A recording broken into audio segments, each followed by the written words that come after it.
A leitura de hoje é da primeira metade do Salmo 18. A passagem de hoje fala do Messias, Jesus, vindo a esta terra, morrendo na cruz e derramando seu sangue. Também fala do Messias, da oração de Jesus e da resposta de Deus. Fala ainda do Messias, da ressurreição de Jesus e do significado dessa ressurreição. Então, o que diz? Hoje, quero explorar isso e compartilhar a graça de Deus. No entanto, o Salmo 18 é tão longo que não posso examinar cada versículo em detalhes. Em vez disso, examinarei brevemente os versículos-chave. Primeiro, a passagem de hoje fala do Messias, Jesus, vindo a esta terra, derramando seu sangue e morrendo na cruz, em meio a todo tipo de sofrimento e perseguição. O texto de hoje, Salmo 18, 1-3, diz: Eu te amo, ó Senhor, minha força. O Senhor é a minha rocha, a minha fortaleza e o meu libertador, o meu Deus, o meu rochedo em quem me refúgio, o meu escudo e a força da minha salvação, o meu alto refúgio. Invocarei o Senhor, que é digno de louvor, e serei salvo dos meus inimigos. Eu te amo, ó Senhor, minha força. O Senhor é a minha rocha e a minha fortaleza. Aqui, o pronome da primeira pessoa eu refere-se a Jesus, o Messias que virá a esta terra. Além disso, os termos rocha, fortaleza, libertação, meu Deus, rocha de refúgio, escudo, forte da salvação e alto refúgio têm o mesmo significado, expressando a confiança ilimitada do Messias Jesus em Deus. Em outras palavras, esta passagem descreve o Messias Jesus já encarnado na carne, vindo a esta terra e aparentemente morrendo na cruz, derramando seu sangue. Em outras palavras, o Messias Jesus está nos dizendo que, quando ele vier a esta terra, mesmo em meio a tanto sofrimento e tribulação, ele se aproximará de Deus, jamais perdendo seu amor e confiança nele, e encontrará refúgio nele. De fato, como vemos nos evangelhos do Novo Testamento, mesmo em meio a tanto sofrimento e tribulação, Jesus permanece inabalável, mas, em vez disso, se aproxima de Deus, dizendo, meu Pai, e expressando seu amor, intimidade e confiança nele. Em outras palavras, a morte do Messias Jesus na cruz não é o castigo de Deus por seus pecados, nem é a ira ou a fúria de Deus, nem é um acidente. Pelo contrário, é algo que ocorre dentro da permissão, do plano e da providência de Deus. Não, a morte na cruz do Messias Jesus foi consumada por meio de seu amor, intimidade e confiança em Deus. Invocarei o Senhor, que é digno de louvor, serei salvo dos meus inimigos. Além disso, o Messias Jesus está dizendo que orará com fé e confiança de que certamente será salvo de seus inimigos. Em outras palavras, Deus certamente será louvado por salvar o Messias Jesus de seus inimigos. É claro que os inimigos aqui se referem a Satanás e suas forças, os inimigos do povo de Deus, bem como o poder do pecado, da morte e da destruição. Então, de onde veio essa fé e confiança do Messias Jesus? Veio da aliança de redenção feita com Deus Pai na eternidade. Isso porque Deus Pai prometeu que, se Jesus, o Messias, o Filho de Deus, viesse a esta terra em carne, derramasse seu sangue na cruz e morresse, Deus Pai ressuscitaria Jesus dos mortos. Em outras palavras, a própria crucificação de Jesus foi o cumprimento e a consumação da aliança de redenção feita com Deus Pai na eternidade. Em segundo lugar, o texto de hoje fala da oração do Messias, Jesus, e da resposta de Deus.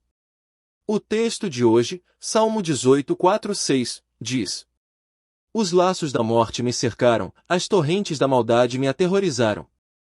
Os laços do Sheol me rodearam, e as armadilhas da morte me sobrevieram. Na minha angústia clamei ao Senhor e gritei ao meu Deus. Do seu templo ele ouviu a minha voz, o meu clamor chegou à sua presença, aos seus ouvidos. Os laços da morte me cercaram, as torrentes da maldade me aterrorizaram. Os laços do Sheol me rodearam, e as armadilhas da morte me sobrevieram. Esses versículos nos falam sobre a situação que o Messias, Jesus, enfrentará quando vier a esta terra. Aqui, os laços da morte referem-se às cordas usadas para capturar e matar animais. As correntes de injustiça, destruição, referem-se à ameaça de morte, como quando chuvas torrenciais se formam em um vale, ameaçando engolir tudo. As cordas do Hades e as armadilhas da morte também se referem à ameaça de morte. Em outras palavras, todas essas coisas predizem que, quando o Messias vier a esta terra, ele inevitavelmente enfrentará sofrimento, perseguição e a ameaça de morte. Em outras palavras, pode-se dizer que esses versículos profetizam que, quando o Messias vier a esta terra, ele não apenas enfrentará todos os tipos de sofrimento e perseguição de seus inimigos, mas também será crucificado e morrerá uma morte sangrenta. Na minha angústia invoquei o Senhor, clamei ao meu Deus. Aqui, essa tribulação refere-se à situação em que o Messias, Jesus, foi capturado por seus inimigos, crucificado e morreu sangrando. Além disso, as palavras invoquei e clamei estão ambas no pretérito imperfeito, indicando um evento futuro. Talvez Davi quisesse que os leitores futuros vissem esta passagem não como um tempo perfeito representando o passado, mas como um tempo imperfeito representando um evento ainda por se cumprir. Em outras palavras, a passagem de hoje não trata das experiências passadas de Davi ou de uma história do passado. Não, a passagem de hoje trata do Messias, Jesus, que virá a esta terra. Em outras palavras, quando o Messias, Jesus, vier a esta terra, ele não apenas experimentará todos os tipos de dificuldades e sofrimentos, mas também derramará seu sangue e morrerá na cruz naquele exato momento. O Messias, Jesus, clamará a Deus da cruz. Mas, como vemos na passagem de hoje, mesmo em tais circunstâncias, o Messias, Jesus, consistentemente chamará a Deus de meu Deus, demonstrando o máximo respeito, intimidade, amor, confiança e fé. Agora, o que aconteceu com essas palavras? Podemos confirmar que essas palavras se cumpriram por meio de nosso Senhor Jesus, que veio cerca de 1000 anos depois de terem sido proclamadas. Em Lucas 23, vemos que, mesmo enquanto Jesus estava pendurado na cruz, sangrando e morrendo, ele clamou a Deus, Pai. Pai, demonstrando sua intimidade, amor e confiança. Ele ouviu a minha voz do seu templo, e o meu clamor chegou à sua presença, alcançando seus ouvidos. Aqui, as palavras ouviu e ouviu estão ambas no pretérito imperfeito, indicando uma realidade futura. Em outras palavras, nossa Bíblia coreana revisada traduz como se estivesse no passado, mas, na realidade, significa ele ouvirá, ou ele ouvirá. Aqui, a palavra significa palácio ou palácio real. Em outras palavras, essa palavra pressupõe que nosso Deus criou este mundo e todas as coisas no universo, e que ele é o rei que governa e reina sobre todas as suas criações segundo a sua vontade. Em outras palavras, tudo o que acontece neste mundo está dentro da vontade de Deus. Se Deus permitir, acontecerá, e se ele não permitir, não poderá acontecer. Em outras palavras, o sofrimento e as tribulações que o Messias Jesus suporta estão dentro da vontade de Deus. Portanto, Deus certamente ouvirá, responderá e salvará o próprio Messias Jesus quando ele clamar na cruz. E a respeito de Deus ouvir a oração do Messias Jesus e o que ele fará, ele fala o seguinte. O texto de hoje, Salmo 18, 7 e 10, diz: Então a terra tremeu, e os fundamentos dos montes se abalaram por causa da sua ira. Das suas narinas subiu fumaça, e da sua boca fogo, brasas ardentes. Ele inclinou os céus quando desceu, e havia trevas debaixo dos seus pés. Cavalgava sobre um querubim e voava, elevando-se sobre as asas do vento. A terra tremeu, e os fundamentos dos montes se abalaram por causa da sua ira. Os resultados de Deus ouvir e responder às orações deste Messias, Jesus, são descritos usando metáforas como terremotos, erupções vulcânicas e tsunamis nesta terra. Em outras palavras, está nos falando sobre eventos que ocorrem no reino espiritual como se fossem imagens deste mundo. No entanto, também se poderia dizer que isso simbolicamente retrata o que realmente aconteceu quando o Messias, Jesus, derramou seu sangue e morreu na cruz. Isso porque os evangelhos do Novo Testamento testemunham que, quando Jesus foi crucificado e derramou seu sangue, trevas caíram sobre toda a terra tremeu e as rochas se partiram. Creio que esses eventos, como lemos no texto de hoje, foram claramente a ira de Deus contra seus inimigos, Satanás, o pecado, a morte e o poder da destruição. Das suas narinas subia fumaça, e da sua boca saía fogo, brasas se acendiam junto ao fogo. Aqui, nariz e boca são expressões antropomórficas. É como se Deus fosse retratado como se fosse humano. Assim como nós, humanos, fumaça sai das narinas de Deus e fogo sai de sua boca, queimando todos os seus inimigos até virarem brasas. Não somos iguais? Quando a raiva e a fúria crescem dentro de mim, posso ver vapor saindo das minhas narinas e hálito quente escapando da minha boca. É como se, devido à ira de Deus, Satanás, o pecado, a morte e o poder da destruição fossem reduzidos a cinzas e carvão pelo fogo. Ele curvou os céus e desceu, trevas estavam debaixo dos seus pés. A palavra curvou aqui significa estender ou abrir. Em outras palavras, este versículo está dizendo que Deus descerá, estendendo os céus como uma veste, como um lombo vestido. Como a procissão de um rei majestoso nos tempos antigos. Isso alude à grande majestade, glória e poder de Deus. O texto afirma que, quando isso acontecer, a escuridão cairá sob seus pés. Isso prenuncia que Satanás, o pecado, a morte e o poder da destruição serão devastados e destruídos pelo julgamento irado e pela procissão irada de Deus. Ele cavalgou sobre um querubim e voou, ele se elevou nas asas do vento. Aqui, o querubim se refere a um tipo de anjo que serve a Deus de perto. Em outras palavras, este versículo descreve Deus usando seus anjos ministradores como se fossem carruagens, cavalgando sobre elas enquanto caminha. No entanto, isso simplesmente indica que Deus é acompanhado por muitos anjos, movendo-se e viajando rapidamente como o vento. Além disso, por causa do julgamento irado de Deus, onde quer que ele se mova e prossiga, a escuridão cai sob seus pés, transformando-se em aniquilação, destruição e ruína. Essas imagens falam de como Deus responderá quando o Messias, Jesus, orar na cruz. E como Deus agirá e se moverá. O texto de hoje, Salmo 18, 11 e 15, diz: Ele fez das trevas o seu esconderijo, fez das trevas um pavilhão ao seu redor, as trevas das águas, as densas nuvens do céu. Ao seu fulgor, densas nuvens passaram, saraiva e brasas vivas. O Senhor trovejou desde os céus, o Altíssimo fez soar a sua voz, saraiva e brasas vivas desceram. Ele lançou as suas flechas e as dispersou, com uma multidão de relâmpagos as destruiu.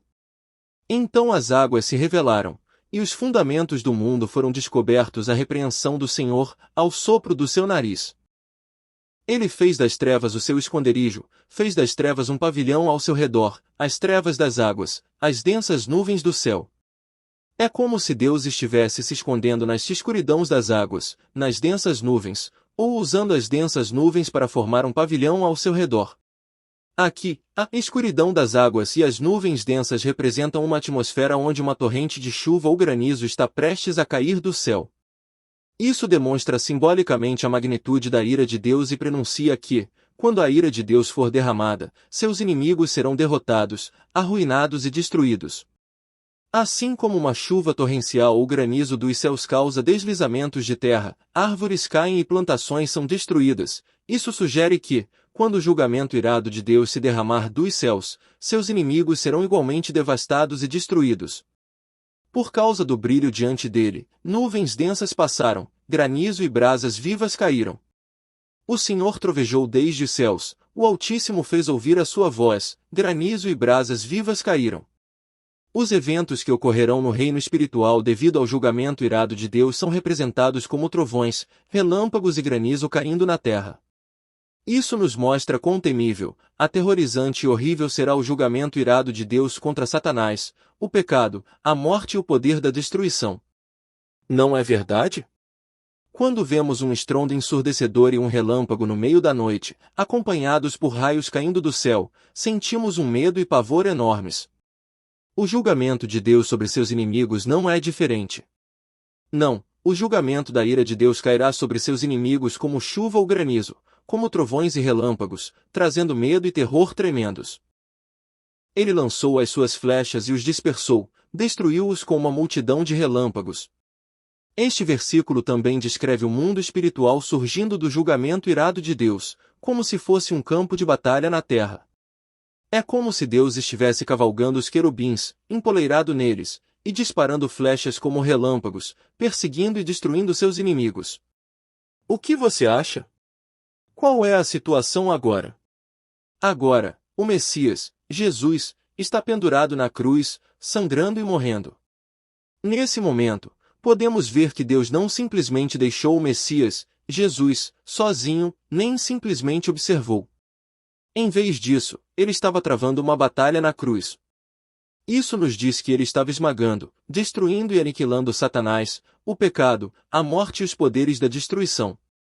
Então, com a repreensão do Senhor, com o sopro do seu hálito, as profundezas das águas se revelaram, e os fundamentos do mundo foram expostos. Aqui, as profundezas das águas e os fundamentos do mundo representam a destruição completa de Satanás, do pecado, da morte e dos poderes da destruição, e suas bases expostas. Em outras palavras, isso retrata a destruição e aniquilação completas de Satanás, do pecado, da morte e dos poderes da destruição por meio da repreensão de Deus, do sopro de suas narinas e do julgamento de sua ira. Em outras palavras, o Messias Jesus demonstra que será vitorioso na cruz, destruindo o poder de Satanás, o pecado, a morte e a destruição, graças à presença, à ajuda e ao poder de Deus. Em terceiro lugar, o texto de hoje fala da salvação do Messias, Jesus, ou seja, da sua ressurreição.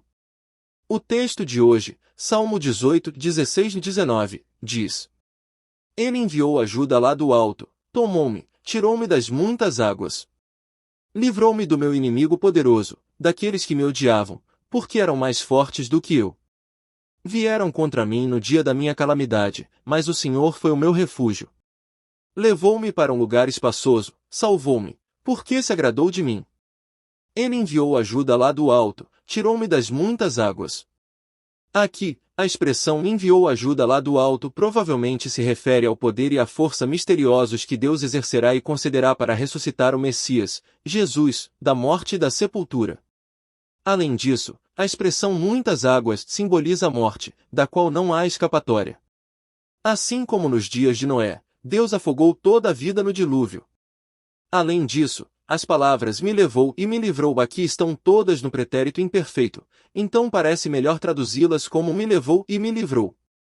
Em outras palavras, esta passagem significa que, quando o Messias Jesus estava em meio à morte e à sepultura, Deus lhe concederia algum poder misterioso para salvá-lo da morte. Ele me livrou do meu poderoso inimigo e daqueles que me odiavam, porque eram mais fortes do que eu.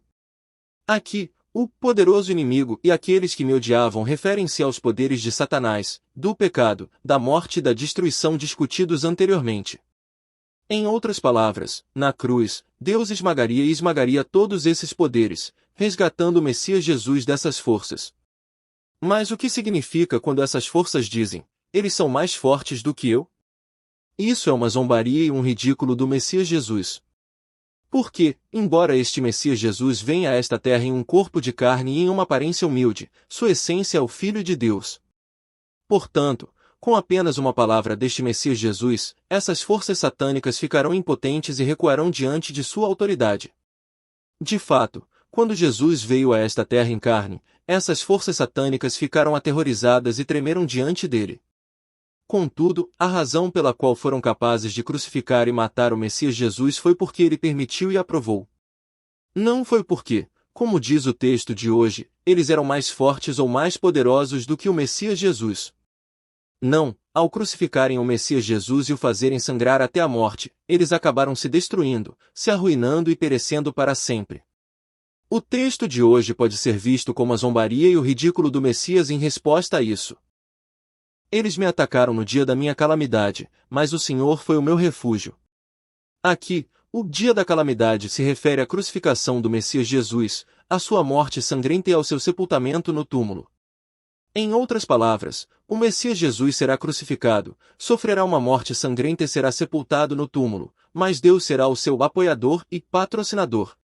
Em outras palavras, esta passagem também nos diz que a morte do Messias Jesus na cruz e o seu sepultamento no túmulo foram a vontade, o plano e a permissão de Deus. Não é porque eles sejam mais poderosos do que Deus ou o Messias Jesus. Não, a morte do Messias Jesus na cruz e o seu sepultamento no túmulo foram realizados através da soberania e da obra de Deus. Ele me levou para um lugar espaçoso e me salvou porque se agradou de mim. Aqui, este lugar espaçoso significa a libertação do túmulo estreito e da morte. Em outras palavras, Deus libertará e salvará o Messias Jesus do túmulo estreito e da morte. Por quê? Por que Deus se alegra e se regozija no Messias Jesus? Ou seja, o Messias Jesus se fez carne e veio a esta terra, suportou todo tipo de sofrimento e dificuldade e derramou sangue na cruz para morrer a fim de manter a aliança de redenção feita com Deus Pai na eternidade. Não, foi para agradar e deleitar a Deus Pai. Portanto, Deus Pai também se alegra no Messias Jesus e se alegra em libertá-lo da morte e ressuscitá-lo com um corpo espiritual por meio da ressurreição. Finalmente, o texto de hoje fala sobre o significado da ressurreição do Messias, Jesus. O texto de hoje, Salmo 18, 20-24, diz: O Senhor me recompensou segundo a minha justiça, segundo a pureza das minhas mãos, Ele me retribuiu. Porque tenho guardado os caminhos do Senhor, não me desviei impiamente do meu Deus. Todos os seus decretos estão diante de mim, não abandonei as suas leis. Tenho sido íntegro diante dele e me guardei da minha iniquidade. Portanto, o Senhor me recompensou segundo a minha justiça, segundo a pureza das minhas mãos perante seus olhos, ele me retribuiu. O Senhor me recompensou segundo a minha justiça, segundo a pureza das minhas mãos, ele me retribuiu. Aqui, as expressões minha justiça e a pureza das minhas mãos indicam que o Messias, Jesus, era sem pecado. Ou seja, as palavras, os pensamentos, as ações e os atos do Messias Jesus eram irrepreensíveis, sem qualquer falha e sem pecado algum. Em outras palavras, esta passagem diz que a ressurreição do Messias Jesus foi a recompensa e a retribuição de Deus por sua justiça e pureza. Não, a ressurreição do Messias Jesus foi o reconhecimento e o selo de Deus de que ele era sem pecado. E quanto a isso? Quando nosso Senhor Jesus veio a esta terra em carne, derramou seu sangue na cruz e morreu, muitos que testemunharam isso pensaram que ele havia sido amaldiçoado por Deus. Pensaram que ele havia cometido algum pecado ou blasfemado contra Deus, e, portanto, fora julgado por Deus. No entanto, a ressurreição do Messias Jesus é um sinal e um testemunho de que esses pensamentos estão errados. Não, o Messias Jesus era totalmente sem pecado.